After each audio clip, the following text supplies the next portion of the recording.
Hi everyone, welcome to Notescraft. Today we dive into the engaging world of Reading the Romance by Janice Radway. Penned by a renowned scholar in the field of literary and cultural studies, this groundbreaking book takes us on a fascinating exploration of the world of romance novels. Radway, with her keen intellect and insightful observations, has made a significant contribution to our understanding of literature, especially the romance genre. Her work doesn't just stop at analyzing the novels themselves. Oh no, she delves deeper, probing into the societal implications and cultural nuances that these books bring to the fore. Her discussions on gender roles and cultural consumption have sparked conversations and debates, enriching the study of literature in a profound way. So, fasten your seatbelts, folks. Prepare for a journey that explores romance novels, gender roles, and cultural consumption. It's going to be an enlightening ride, to say the least. Let's delve into the heart of Reading the Romance. Janice Radway's seminal work, published in the early 80s, is a deep dive into the world of romance novels and the women who read them. The book is structured as a sociological study, with Radway employing ethnographic methods to explore the reading habits, motivations, and preferences of a group of romance novel enthusiasts in a Midwestern American town. The book's primary theme revolves around the idea of romance novels as a form of escapism for these women, offering them temporary relief from the everyday realities of their lives. Radway posits that these novels, often dismissed as trashy or lowbrow, serve a significant function in allowing the readers to imagine different, more fulfilling lives for themselves, albeit within the confines of traditional gender roles. Radway also explores the concept of compensatory literature, arguing that romance novels compensate for the lack of emotional fulfillment in the readers' lives. These novels, with their guaranteed happy endings and idealized romantic relationships, provide a form of emotional compensation that real life often fails to deliver. The book also delves into the power dynamics of the publishing industry, highlighting how the tastes and preferences of the readers are often manipulated to suit the commercial interests of the publishers. Radway argues that this dynamic contributes to the perpetuation of certain stereotypes and tropes in romance novels.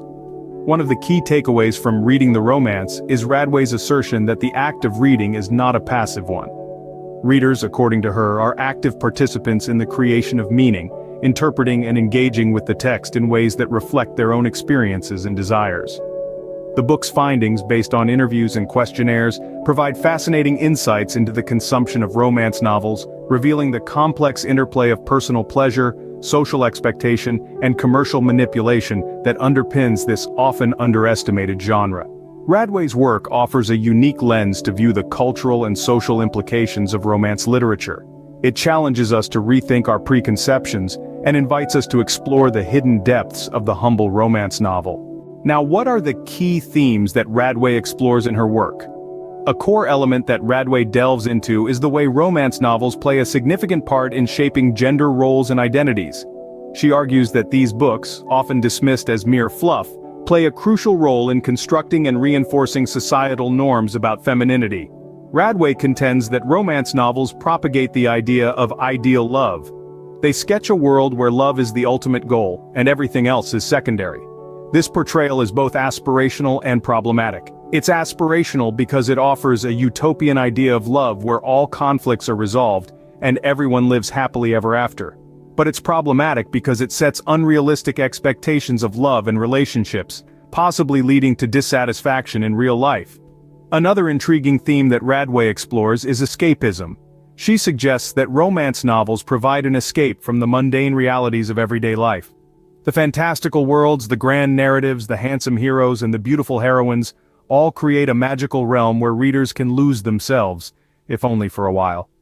This escapism, Radway argues, is not just about seeking pleasure but also about asserting control over one's life. By choosing to read a romance novel, a reader exercises her agency to decide how she wants to spend her time and what kind of narratives she wants to engage with. But this escapism also raises questions about the kind of fantasies these novels promote. Do they offer a respite from reality, or do they perpetuate harmful stereotypes and unrealistic ideals? This tension between fantasy and reality, between pleasure and critique, is what makes Radway's work so compelling. These themes create a rich tapestry that forms the core of Reading the Romance. They make us look at romance novels not just as sources of entertainment but also as cultural artifacts that reflect and shape societal norms and values. As we delve deeper into Radway's work, we'll see how these themes resonate with readers and critics alike, and how they contribute to our understanding of literature, culture, and society. Radway's work has stirred conversations in the literary world. Let's discuss the impact and criticism. Since its publication, Reading the Romance has significantly influenced the way we perceive romance novels and cultural consumption. It has brought to light the importance of understanding readers' perspectives, and their roles in creating meaning within the literary realm.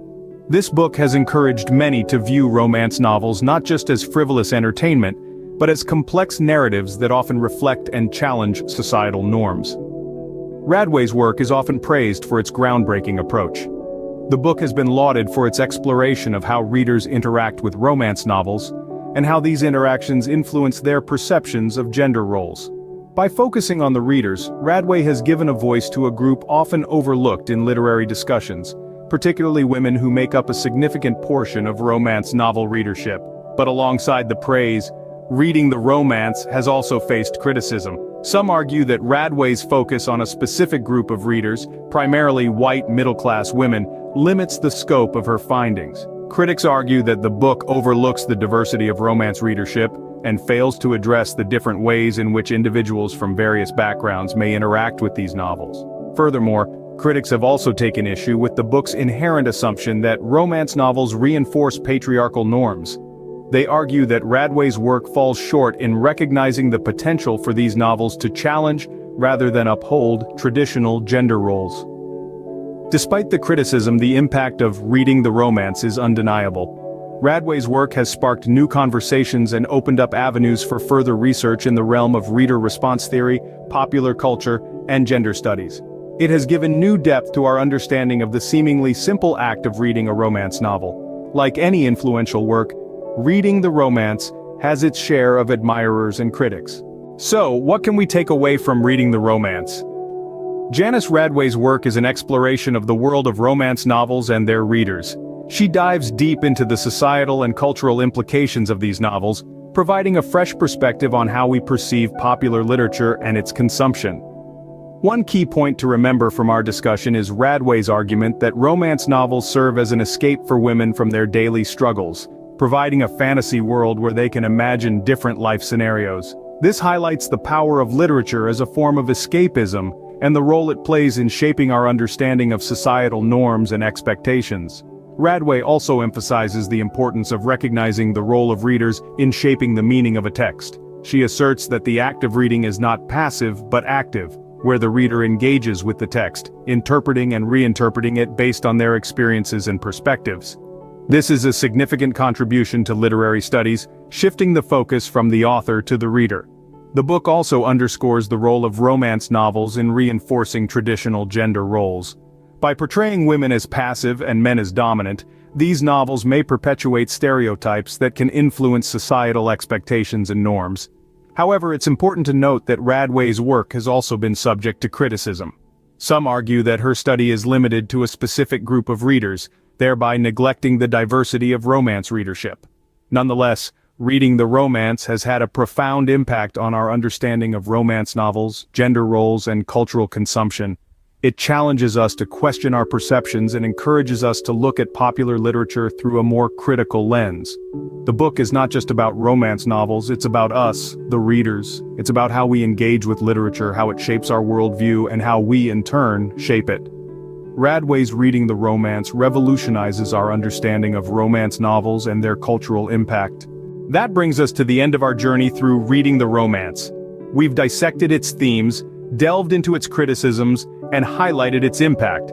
But remember, no discussion, no matter how comprehensive, can ever replace the experience of reading a book firsthand. So we encourage you, if you haven't already, to pick up a copy of Reading the Romance and immerse yourself in Radway's world. You may find yourself agreeing, disagreeing, or even coming up with new perspectives that we haven't touched on today.